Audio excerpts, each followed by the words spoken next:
Hello students आज जो हम इस वीडियो के अंदर डिस्कस करने वाले हैं change in profit sharing ratio of existing partner. Change in profit sharing ratio of existing partner वाले चैप्टर से एक बड़ा क्वेश्चन, जिस क्वेश्चन के अंदर आपको रिवैल्यूएशन अकाउंट भी प्रिपेयर करना है, पार्टनर्स कैपिटल अकाउंट भी बनाना है और बैलेंस शीट भी प्रिपेयर करनी है। तो स्टूडेंट इस वीडियो को ध्यान से देखना। इसके अंदर जो क्वेश्चन डिस्कस करने वाले हैं वो क्वेश्चन ऐसा है जिसके अंदर सारे एडजस्टमेंट जो है वो आ चुके हैं। कुछ एडजस्टमेंट ऐसे हैं जो इसके अंदर इंक्लूड नहीं हुए, तो उन एडजस्टमेंट्स को भी मैं आपको क्लियर कर दूंगा, उसको कैसे सॉल्व करना है। और स्टूडेंट ये मेरी गारंटी है कि इस क्वेश्चन को समझने के बाद में आपको इस चैप्टर से रिलेटेड किसी भी टाइप की कोई क्वेरीज जो है वो नहीं बचेगी, ये मेरी आपको गारंटी है। बस आपको करना क्या है, जो मैं आपको क्वेश्चन समझा रहा हूं उस क्वेश्चन को ध्यान से समझना है, प्लस उस क्वेश्चन में जो चीजें और एक्स्ट्रा हो सकती थी या अगर वो कंडीशंस दी हुई है तो उनको कैसे सॉल्व करना है ये मैं आपसे आज डिस्कस करूंगा। तो ध्यान से क्वेश्चन को समझना, कैसे सॉल्व करना है, फिर हम देखते हैं अगर आपकी कुछ क्वेरीज होती है तो उनको। क्लियर? अभी जो हम क्वेश्चन सॉल्व करने वाले हैं वो है आपके टीएस ग्रेवाल वाली बुक से। टीएस ग्रेवाल बुक जो है उससे 2019 एडिशन क्वेश्चन नंबर 27 बुक देख लीजिए आप सभी। Question number 27 2019 edition TS Grewal, page number 4.43। तो पहले क्वेश्चन देख लेते हैं, क्या क्वेश्चन दिया है हमारे को। A and B are partners sharing profit in the ratio of 4:3. Their balance sheet is on 31st March 2019 is 2 days. दो पार्टनर्स गिवन है आपको A and B and their profit sharing ratio is 4:3 and their balance sheet is also given. Additional information, they decided that with effect from the 1st April 2019 they will share profit and losses in the ratio of 2:1. On 1st April 2019 they decided to change their profit sharing ratio in 2:1. Old PSR 4:3 and new PSR is 2:1. For this purpose they decided that there are some additional information. First, fixed assets are to be reduced by 10%. Fixed assets जो है वो reduce हो जाएगी 10% से, तो fixed assets को हमें 10% reduce करना है। Second, a provision for doubtful debt of 6% be made on sundry debtors. Sundry debtors पर हमारे को प्रोविजन बनाना है फॉर डाउटफुल डेब्ट्स के लिए 6% की रेट से। नेक्स्ट, स्टॉक भी वैल्यूड एट ₹1,90,000। स्टॉक की वैल्यूएशन हुई है 1,90,000 रुपीज पे and old stock is given at ₹1,40,000 in the balance sheet. Next adjustment, an amount of ₹3,700 included in the creditors is not likely to be claimed. यानी creditors के अंदर 3,700 rupees ऐसे include है जो आप क्लेम नहीं करेंगे, यानी आपको क्रेडिटर्स को पेमेंट नहीं करना है। And the old creditors are given in balance sheet at ₹28,000। Balance sheet में आपको ओल्ड क्रेडिटर्स 28,000 गिवन है। तो ये कुछ एडिशनल इन्फॉर्मेशन दे रखी थी। इसके साथ में हमें दिया हुआ है partners decided to record the revised value in the books. क्या लिखा है? Partners decide to record revised value in the books. Revised value in the books का मतलब है जो असेट्स एंड लायबिलिटीज गिवन है उन लायबिलिटीज को रिवैल्यूड करने के बाद जो वैल्यू आएगी उस वैल्यू पर हमारे को उसको शो करना है।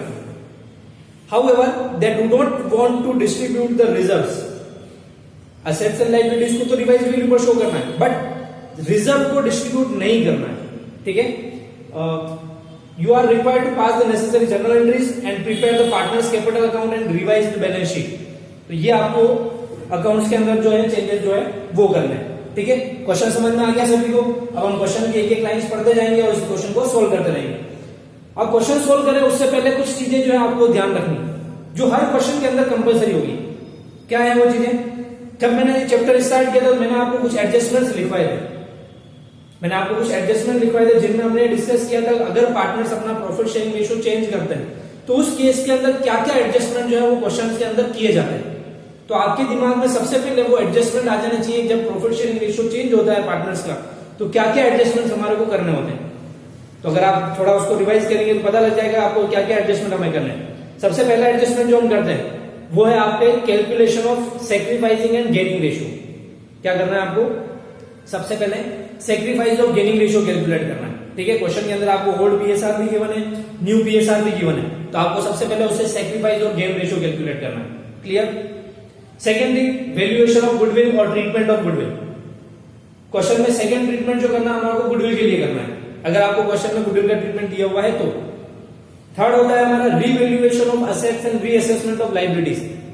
Revaluation of assets and reassessment of liabilities, यानी असेट्स एंड लायबिलिटीज की वैल्यू में जो चेंज हुआ है वो हमें ट्रीटमेंट करना है बाय प्रिपेयरिंग रीवैल्यूएशन अकाउंट और the passing journal entries whatever the situation given in the question. Next, accumulated profit loss, treatment of accumulated profit loss, जो पहले का प्रॉफिट लॉस है उसका क्या ट्रीटमेंट करना हमारे को। तो ये चार एडजस्टमेंट हमारे को कंपलसरी हर क्वेश्चन के अंदर करने ही करने हैं। फिफ्थ एडजस्टमेंट जो था आपके एडजस्टमेंट ऑफ कैपिटल के लिए, तो वो क्वेश्चन में अगर आपको कंडीशन गिवन है कि उनकी एडजस्ट कैपिटल जो है किस रेशियो में एडजस्ट करनी है, कैसे एडजस्ट करनी है, तो उसका ट्रीटमेंट भी हमें करना है। लेकिन चार एडजस्टमेंट जो थे स्टार्टिंग के वो कंपलसरी है, हर क्वेश्चन के अंदर होंगे। तो अब आपको क्वेश्चन सोल्व करने से पहले इन चारों एडजस्टमेंट से रिलेटेड ट्रीटमेंट जो है वो कर लेना है, ताकि जब हम क्वेश्चन में अकाउंट्स प्रिपेयर करेंगे तो हमें उसमें कोई प्रॉब्लम नहीं आएगी। तो सबसे पहले एडजस्टमेंट था हमारे calculation of sacrificing and gaining ratio. तो देखिए स्टूडेंट, मैंने पूरे क्वेश्चन को यहाँ पे सोल्व कर लिया, मैं आपको समझा देता हूँ किस तरह से सोल्व हुआ है। सबसे पहले मैंने गेनिंग रेशियो और सैक्रिफाइसिंग रेशियो जो है वो कैलकुलेट कर लिया। मैंने यहाँ पर रख दिया old PSR 4:3 of A and B, new PSR और changed PSR is 2:1. Old PSR 4:3, new PSR 2:1. Then putting the formula of sacrificing ratio. Sacrificing ratio equals to old ratio minus new ratio. A and B, old ratio 4/7, 3/7, and new ratio 2/3 and 1/3. Calculating the sacrificing and gaining ratio, then the answer will be minus 2/21 and 2/21. समझ में आया यहाँ तक? sacrificing ratio का formula रखा, formula old PSR minus new PSR के answer आ रहा मेरा 2:1, सॉरी माइनस 2/21 एंड 2/21। अब ये फिगर जो है माइनस का आ रहा है, मैंने फॉर्मूला किसका रखा था? सैक्रिफाइसिंग का। ध्यान देना इस चीज पर, जिसका फॉर्मूला आपने रखा है उसके आंसर प्लस वाले होंगे। तो मैंने सैक्रिफाइसिंग का फॉर्मूला रखा है, प्लस वाला आंसर क्या है, तो ये क्या होगा? सैक्रिफाइस होगा। और इसके आंसर जो है माइनस के आ रहे हैं, तो ये क्या होगा? गेन होगा। समझ में आ गया?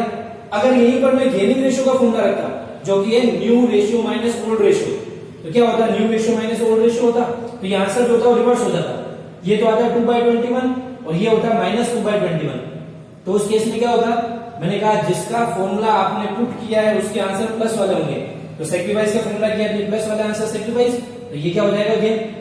और अगर यही चीज मैं गेन का फॉर्मूला रखता, तो उस केस में ये प्लस का होता, ये माइनस का होता, तो ये आंसर गेन के होते और ये sacrifice.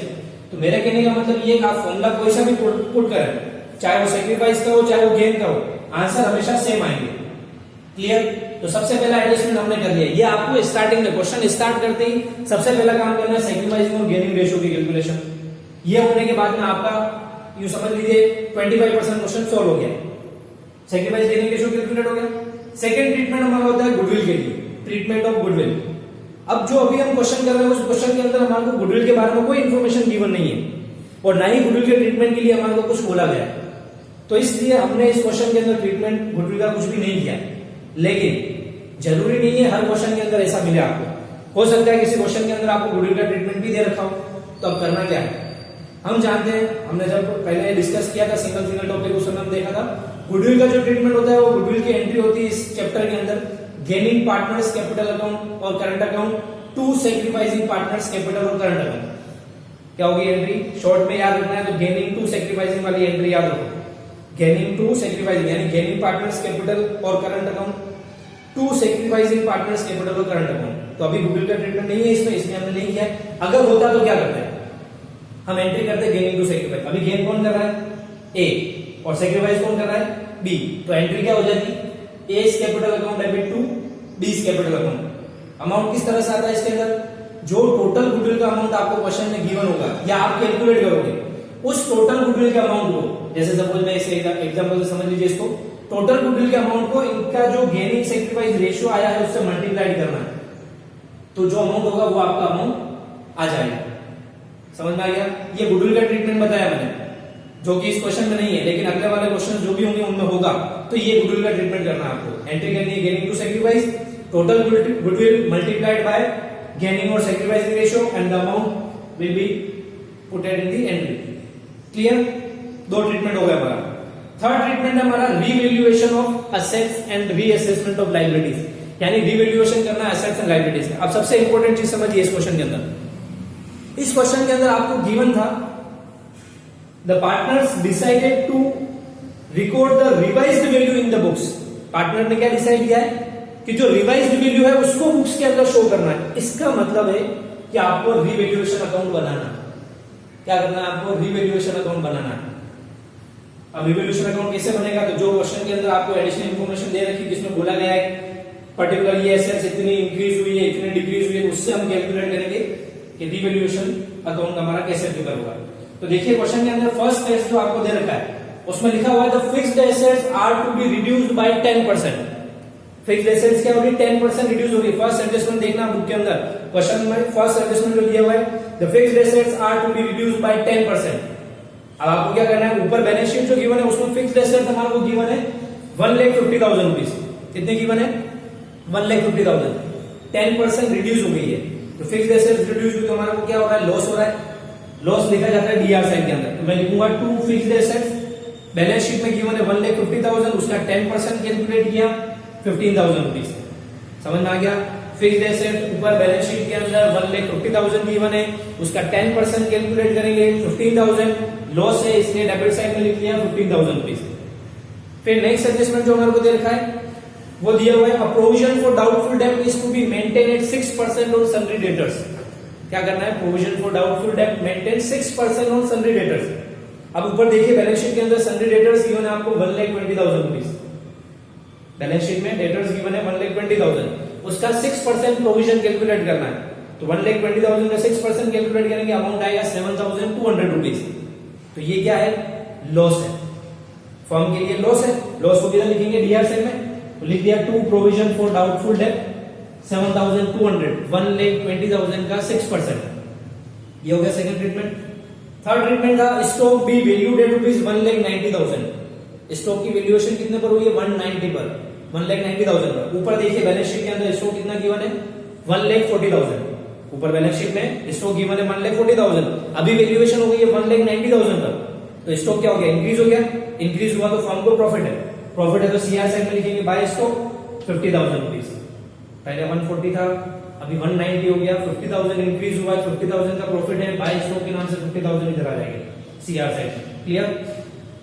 Next adjustment, an amount of rupees 3,700 included in the sundry creditors is not likely to be claimed.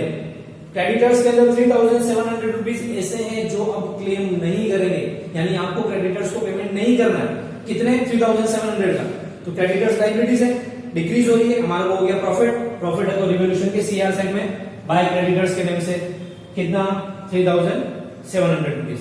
तो ये जो एडजस्टमेंट हमारा वो revaluation of assets and liabilities से रिलेटेड गिवन थे, वो हमने इनको लिख लिया है किधर आना चाहिए था प्रॉफिट और लॉस के अकॉर्डिंग। अब हम करेंगे सीआर साइड की टोटल 53,700, उसमें से डीआर साइड की जो टोटल है 22,200, ये दोनों लेस करेंगे तो रिमेनिंग हमारे पास में जो बचेगा वो है 31,500 रुपीज, जो कि क्या होगा? प्रॉफिट होगा। सीआर साइड में सारे प्रॉफिट्स लिखे हैं आपने, इधर लॉसेस लिखे हैं, प्रॉफिट की टोटल ज्यादा हो रही है, लॉस वाली टोटल माइनस करेंगे, डिफरेंस अमाउंट जो आएगा 31,500 रुपीज, ये हो जाएगा फर्म को प्रॉफिट। जो प्रॉफिट किसमें डिस्ट्रीब्यूट होगा? पार्टनर्स के अंदर। किस रेशो में? उनके ओल्ड पीएसआर के अंदर। किस रेशो में? ओल्ड पीएसआर में। हमेशा ध्यान रखना, old item, old partners, old ratio, यानी पुराने जो भी आइटम्स होंगे वो ओल्ड पार्टनर्स के अंदर ओल्ड पीएसआर में डिस्ट्रीब्यूट होंगे। तो मैंने 31,500 रुपीज को दोनों पार्टनर्स के अंदर ए और डी के अंदर डिस्ट्रीब्यूट कर दिया in their old PSR which is 4:3। तो डिस्ट्रीब्यूट किया दोनों के अंदर, अमाउंट आ गया हमारा 18,000 एंड 13,500। क्लियर है सभी को? तो ये हमारा रिवैल्यूएशन अकाउंट जो है वो प्रिपेयर हो गया है। समझ में आया सभी को? अब इंपॉर्टेंट चीज, अगर सपोज कीजिए इस क्वेश्चन के अंदर आपसे ये कहा जाता, ध्यान देना आगे सारे क्वेश्चंस में कंडीशंस चेंजेस होती रहेगी, इसलिए अगर इस क्वेश्चन में ये कहा जाता है कि आपको रिवाइज्ड वैल्यू बैलेंस शीट के अंदर शो नहीं करनी है, जैसा भी क्वेश्चन में था, they wanted to record the revised value in the books, अभी इस क्वेश्चन में, लेकिन अगर यहां होता they don't want to record the revised value in the books, तो उस केस में क्या होता? उस केस में आपको करना यही है, आपको रिवैल्यूएशन अकाउंट चाहे आप बनाए नहीं बनाए, लेकिन आपको ये जो प्रॉफिट आपने 31,500 कैलकुलेट किया, ये आपको कैलकुलेट करना ही है, चाहे वो रिवैल्यूएशन अकाउंट बना के करो, चाहे उसको वर्किंग नोट में दूसरे तरीके से करो, ये 31,500 रुपीज आ जाएंगे। इसको आपको ओल्ड पार्टनर्स में डिस्ट्रीब्यूट नहीं करना। क्या करना है? ओल्ड पार्टनर्स में डिस्ट्रीब्यूट नहीं करना। इसको क्या करना है आपको? इस 31,500 रुपीज से आपको एंट्री पास करनी है, और एंट्री होगी gaining partners capital account debit to sacrificing partners capital account. क्यों होगी ये एंट्री? क्योंकि क्वेश्चन में अगर आपको ये कंडीशन दे रखी है, they don't want to record the revised value, यानी वो असेट्स एंड लायबिलिटीज को रिवाइज्ड वैल्यू पर रिकॉर्ड नहीं करना चाह रहे हैं, तो उस केस में भी आपको एंट्री जो पास करनी है वो होगी gaining partners capital account debit to sacrificing partners capital account. मैंने एंट्री यहां पर लिख रखी है, गेन कर रहा है ए, सैक्रिफाइस कर रहा है बी, तो हमने एंट्री कर दी। अमाउंट कैसे आएगा? तो टोटल जो प्रॉफिट का अमाउंट है 31,500 रुपीज, इस अमाउंट को आपको उनके गेनिंग सैक्रिफाइस रेशियो से मल्टीप्लाई करना है, जो अमाउंट आएगा वो इस एंट्री के अंदर आ जाएगा। समझ में आ गया? तो दोनों केस समझा दिए मैंने आपको, एक जो इस क्वेश्चन में था वो और एक जो नहीं था, और अगर एक क्वेश्चन में दे रखा है तो फिर आपको कैसे सोल्व करना है। समझ में आ गया सबको? आराम से देखना वीडियो, कोई दिक्कत नहीं, वापस समझ लेना इसको एक बार रिवाइज करके क्या मैंने समझाया है वो सब। ये क्लियर हो गया? पूरा चैप्टर क्लियर है आपका, ये मेरी गारंटी। क्लियर? तो 3 एडजस्टमेंट हमारा हो गया, सैक्रिफाइसिंग गेनिंग रेशियो हमने कैलकुलेट कर लिया, गुडविल की वैल्यूएशन देख ली हमने, और फेयर की valuation of assets and liabilities भी देख लिया। अब जो नेक्स्ट एडजस्टमेंट होता है, फोर्थ एडजस्टमेंट, वो होता है एक्यूमुलेटेड प्रॉफिट लॉस के लिए। इसके लिए एक्यूमुलेटेड प्रॉफिट लॉस के लिए अभी इस क्वेश्चन में हमारे को दे रखा था, the partners don't want to distribute reserves. क्या लिखा था? कि partners don't want to distribute reserve, वो रिजर्व यानी एक्यूमुलेटेड प्रॉफिट्स को डिस्ट्रीब्यूट करना नहीं चाहते हैं। तो जब भी क्वेश्चन के अंदर ऐसा कहा जाए कि they don't want to distribute reserves and accumulated profit loss, तो उस केस में भी एंट्री होती है gaining partners capital account debit to sacrificing partners capital account. जब डिस्ट्रीब्यूट नहीं करना हो तब एंट्री होती है gaining partners capital account debit to sacrificing partners capital. तो अभी इसमें देखते हैं रिजर्व कितना गिवन है। तो बैलेंस शीट में आप देखिए, आपको रिजर्व दे रखा है बैलेंस शीट में 42,000 रुपीज का, लायबिलिटी साइड में रिजर्व गिवन है 42,000। तो हम एंट्री क्या करेंगे उसके लिए?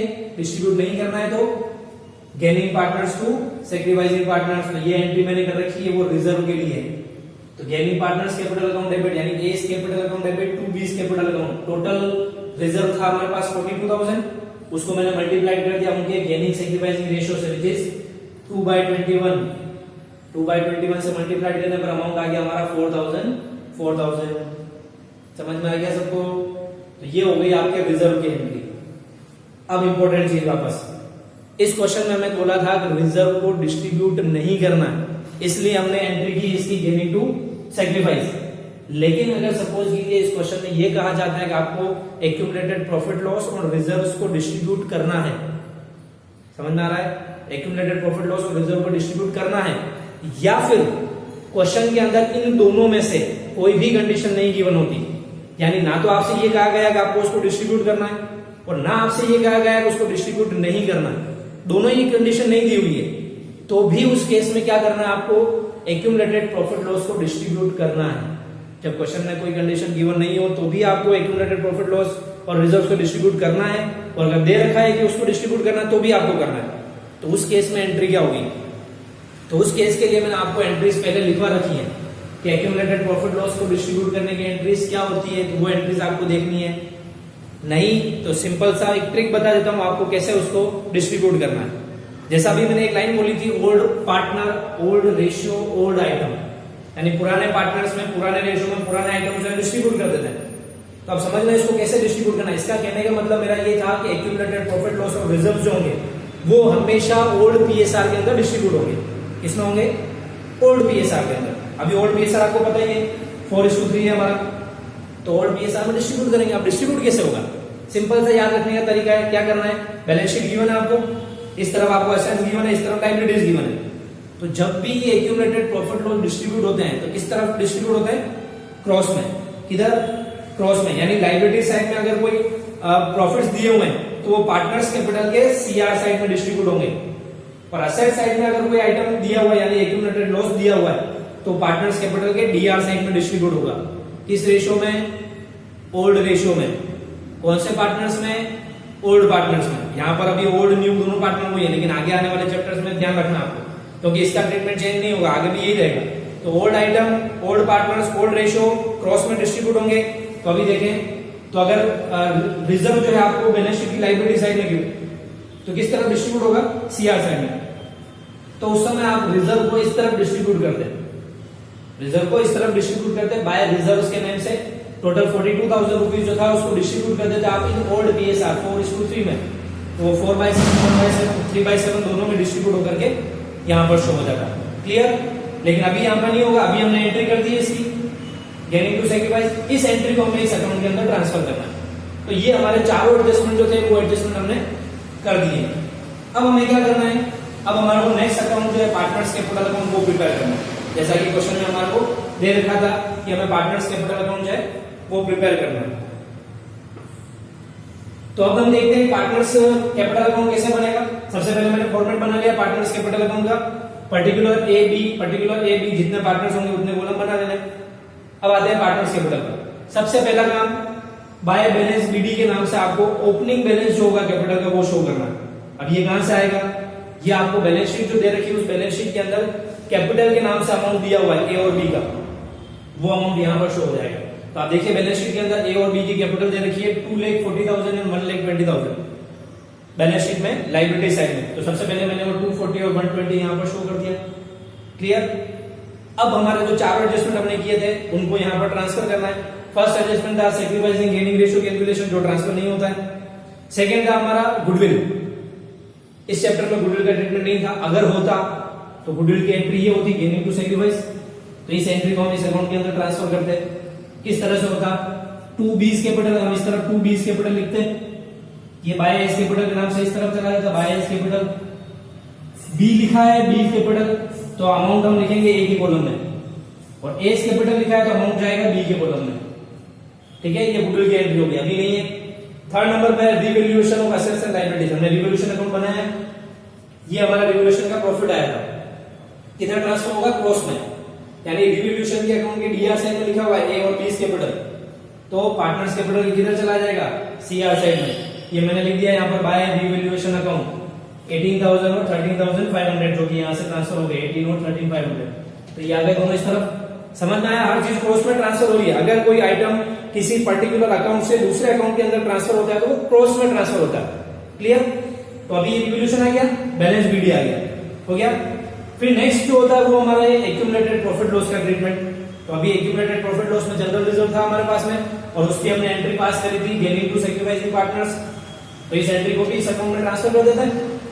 तो देखिए बाय एस कैपिटल ये चला गया यहाँ पर, 2B's कैपिटल ये आ गया यहाँ पर, बी लिखा है तो अमाउंट ए के कॉलम में, ए लिखा है तो अमाउंट बी के कॉलम में। ये 4,000 रुपीज जो जनरल रिजर्व का अमाउंट था वो हमने ट्रांसफर कर दिया। हो गए सारे ट्रीटमेंट हमारे। तो अब आपने चारों ट्रीटमेंट कर लिए, इसका मतलब आपका क्वेश्चन कंप्लीट हो गया। अब आपको कोई लोड लेने की जरूरत नहीं है कि अब मेरा कोई ट्रीटमेंट बाकी तो नहीं रहा है और कोई ट्रीटमेंट रह तो नहीं गया। तो ये चारों एडजस्टमेंट हो गए, क्वेश्चन कंप्लीट हमारा। अब क्या करेंगे हम लोग, सीआर साइड की टोटल करेंगे दोनों कॉलम की, उसमें से डीआर साइड वाली जो टोटल होगी उसको हम माइनस करेंगे। तो मैंने सीआर साइड की टोटल की पहले 258 और 137,500 इन दोनों की टोटल आ गई। इसमें से डीआर साइड वाली टोटल माइनस कर देता हूं। तो डीआर में केवल ए के कॉलम में 4,000 रुपीज है, इसके बाद रिमेनिंग बच गया 254, 137,500 इधर कुछ भी नहीं था, 137,500 पूरा बैलेंस आ जाएगा। इसको हम लिखेंगे टू बैलेंस सीडी के नाम से। किस नाम से, टू बैलेंस सीडी। ये होगी हमारी क्लोजिंग कैपिटल, जो कि पार्टनर्स कैपिटल अकाउंट को सॉल्व करने से आंसर आया है, वो हमारी होगी closing capital which will be show in the balance sheet, revised balance sheet of the firm। यहां पर हो गया हमारा पार्टनर्स कैपिटल अकाउंट कंप्लीट। तो आई थिंक यहां तक आपको पूरा समझ में आ गया होगा क्या करना है। सारी कंडीशन एक्स्ट्रा जो हो सकती थी वो सब मैंने बता दिया आपको, तो आराम से देखना वीडियो को और समझना। अब लास्ट जो हमें प्रिपेयर करना वो है हमारी balance sheet. Revised balance sheet जो होगी फर्म की वो प्रिपेयर होगी। तो बैलेंस शीट में कुछ भी नहीं करना आपको, आपके पास में ओल्ड बैलेंस शीट गिवन है, उस ओल्ड बैलेंस शीट के अंदर जो जो आइटम्स है उन आइटम्स के अंदर अगर कोई चेंज हुआ है तो चेंज करके वैल्यू शो करो, अगर चेंज नहीं हुआ है तो उसको एज इट इज वापस शो कर दो। क्लियर। तो सबसे पहले हम लेते हैं एसेट साइड। एसेट साइड में आपको जो ओल्ड बैलेंस शीट गिवन है क्वेश्चन के अंदर उसमें दिया हुआ सबसे पहला item cash which is 20,000। Cash में कोई चेंज नहीं हुआ इस पूरे क्वेश्चन में, तो हम as it is 20,000 rupees cash लिख लेंगे। सेकेंड हमें उसमें दिया हुआ sundry debtors which is 1,20,000 old balance sheet के अंदर गिवन है। अब डेटर्स में क्या चेंज हुआ था, डेटर्स पर हमने प्रोविजन बनाया था 6%, 7,200। तो प्रोविजन बनाया तो लेस कर देंगे प्रोविजन को, डेटर्स में से लेस कर दिया हमने प्रोविजन फॉर डाउटफुल डेट 7,200। तो रिमेनिंग डेटर्स हमारे बच गए 1,12,800। कंप्लीट। थर्ड आइटम हमें गिवन है स्टॉक। ओल्ड बैलेंस शीट के अंदर स्टॉक हमें दे रखा है 1,40,000 रुपीज। क्वेश्चन में हमने बोला था कि स्टॉक जो है वो रीवैल्यूड हुआ है 1,90,000 पर। तो मैंने क्या किया, 140 पहले था, 50,000 और इंक्रीज हुआ, रिवाइज हो गई 190, तो मैंने 190 लिख दिया यहाँ पर, 50,000 प्लस कर दिए, 50,000 यहाँ से आ गए स्टॉक के। लास्ट आइटम हमारे को दिया हुआ है fixed assets. Fixed assets old balance sheet के अंदर हमारे को दे रखी है 1,50,000 रुपीज की।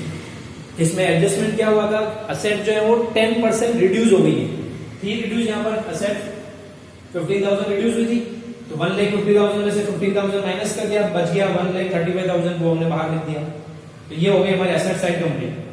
फिर आते हैं लाइबिलिटी साइड में। सबसे पहले उसमें दिया हुआ है क्रेडिटर्स, सन्ड्री क्रेडिटर्स। क्रेडिटर्स दिए हुए हैं आपको लाइबिलिटीज में 28,000 रुपीज के। कितने? 28,000। क्रेडिटर्स में क्या ट्रीटमेंट था, 3,700 के जो क्रेडिटर्स हैं उनको आपको पेमेंट नहीं करना है, they were not likely to be claimed. Creditors reduce हो गए, तो 28,000 में से 3,700 क्रेडिटर्स के माइनस कर देंगे, रिमेनिंग 24,300 बाहर आ जाएंगे। ये हो गए क्रेडिटर्स। फिर उसके बाद में हमारे को सेकंड आइटम दे रखा है रिजर्व। बैलेंस शीट में रिजर्व दिया हुआ है 42,000 रुपीज का, तो वो रिजर्व हमने वापस 42,000 यहाँ पर एज लिख दिया। क्लियर? नेक्स्ट जो हमारे को दे रखी कैपिटल पार्टनर्स की बैलेंस शीट, जो आपको क्वेश्चन में गिवन है वहां पर जो कैपिटल है वो ओपनिंग कैपिटल होगी, लेकिन ये सारे चेंजेस होने के बाद में जो उनकी कैपिटल आई हुआ है आपका ये वाला अमाउंट। तो हमेशा ध्यान रखना जो आपकी रिवाइज बैलेंस शीट बनती है उसके अंदर कैपिटल कौन सी जाती है, टू बैलेंस सीडी वाली। कौन सी? टू बैलेंस सीडी में जो अमाउंट लिखा है, मैंने ये दोनों अमाउंट कैपिटल का दोनों लिख दिया, अमाउंट आएगा टोटल यहाँ पर। अब बैलेंस शीट की दोनों साइड की टोटल कर देंगे, दोनों साइड की टोटल जो है वो इक्वल आ रही है, 4,57,800, 457,800, तो दोनों साइड की टोटल इक्वल आ गई। हमारा मतलब क्वेश्चन सॉल्व हो गया और सही हुआ। तो इस तरह से आपको पूरा क्वेश्चन सॉल्व करना है। क्लियर? अब एक इंपॉर्टेंट चीज और, अभी जैसे आपने बैलेंस शीट बनाई, अभी बैलेंस शीट बनाते वक्त भी कुछ चीज अपने को ध्यान रखनी है। क्या ध्यान रखना है? पहली चीज, इस क्वेश्चन के अंदर आपसे ये कहा था असेट्स एंड लायबिलिटीज को रिवैल्यूड करना है, यानी रिवाइज्ड वैल्यू पर उनको बैलेंस शीट में शो करना है। तो उसके लिए हमने पहले रिवोल्यूशन अकाउंट बनाया और असेट्स एंड लायबिलिटीज की वैल्यू में जो चेंजेस हुए वो चेंजेस करके हमने यहाँ पर शो किए, शो करके चेंज करके किया इनको सबको शो। लेकिन अगर क्वेश्चन में आपसे ये कहा जाता कि the firm don't want to record the revised value, firm don't want to record the revised value of assets and liabilities, तो उस केस में क्या होता? तो उस केस में जैसा मैंने पहले बोला आपको, रिवोल्यूशन अकाउंट में ये जो अमाउंट था उससे हम गेनिंग टू सैक्रिफाइस वाली एंट्री करते, और जब बैलेंस शीट बनाते तो उस बैलेंस शीट के अंदर ये जो भी हम चेंज कर रहे हैं इसमें किसी तरह का कोई चेंज नहीं होता, यानी एसेट्स और लायबिलिटी जो वापस एज इट इज इस बैलेंस शीट के अंदर आती है। तो ये जो अमाउंट है अभी हमने चेंज किया, इंक्रीज डिक्रीज किया, वो चेंज नहीं होता। कब? जब एसेट्स एंड लायबिलिटीज की वैल्यू को रिवाइज नहीं करना हो या रिवोल्यूशन अकाउंट नहीं बनाना हो तब ऐसा करना है। Clear? First thing. Second thing, जैसा इस क्वेश्चन में बोला था कि रिजर्व्स को डिस्ट्रीब्यूट नहीं करना है, रिजर्व को डिस्ट्रीब्यूट नहीं करना है, तो डिस्ट्रीब्यूट नहीं करना इसका मतलब रिजर्व अभी भी है, तो वो रिजर्व हमने वापस इसलिए एज इट इज यहां पर लिख दिया। लेकिन अगर हमने रिजर्व को डिस्ट्रीब्यूट कर दिया होता, जो कि इस तरफ डिस्ट्रीब्यूट होता, पार्टनर्स कैपिटल में डिस्ट्रीब्यूट होता और बीएसआर में, अगर हमने रिजर्व या एक्यूमुलेटेड प्रॉफिट लॉस को डिस्ट्रीब्यूट कर दिया होता तो उस केस में बैलेंस शीट के अंदर रिजर्व और एक्यूमुलेटेड प्रॉफिट लॉस नहीं आते। क्या? Reserve and accumulated profit loss वापस रिवाइज्ड बैलेंस शीट के अंदर नहीं आते। कब? जब आप अगर हमने उनको डिस्ट्रीब्यूट कर दिया होता। क्लियर? गुडविल किसी भी केस में यहां पर बैलेंस शीट के अंदर नहीं आएगी, तो ये चीज आपको मेन इंपॉर्टेंट ध्यान रखना है। ठीक है? तो आई थिंक ये पूरा क्वेश्चन आपको समझ में आ गया होगा, और इसके साथ साथ जो मैंने एक्स्ट्रा चीजें आपको बताई सारा कवर हो गया इस चैप्टर के अंदर, कुछ भी बाकी नहीं रहा है। अगर इस क्वेश्चन को ध्यान से समझ लिया और जो मैंने बताया वो समझ गए तो पूरा चैप्टर आपका कवर हो गया, बाकी के क्वेश्चन आराम से सॉल्व हो जाएंगे। बस ये चीज ध्यान रखनी है। क्लियर? लास्ट जाते जाते एक चीज और, हमेशा ध्यान रखना जिस आइटम के लिए या जिस पर्टिकुलर आइटम के लिए आपने गेनिंग टू सैक्रिफाइस वाली एंट्री की है, यानी ये वाली एंट्री, तो वो जब आइटम रिवाइज्ड बैलेंस शीट के अंदर आता है तो एज इट इज वापस उसी वैल्यू पर आता है। रिवाइज वैल्यू मतलब बैलेंस शीट में जब भी वो आइटम वापस आता है तो वो उसी वैल्यू पर आता है जिस वैल्यू पर वो ओल्ड बैलेंस शीट के अंदर गिवन था। क्लियर? Except goodwill. तो ये चीज ध्यान रखना। अब इसको नोट कर लो आराम से और वापस एक बार देख लेना, इसको समझ लेना, आ जाएगा समझ में। Thank you.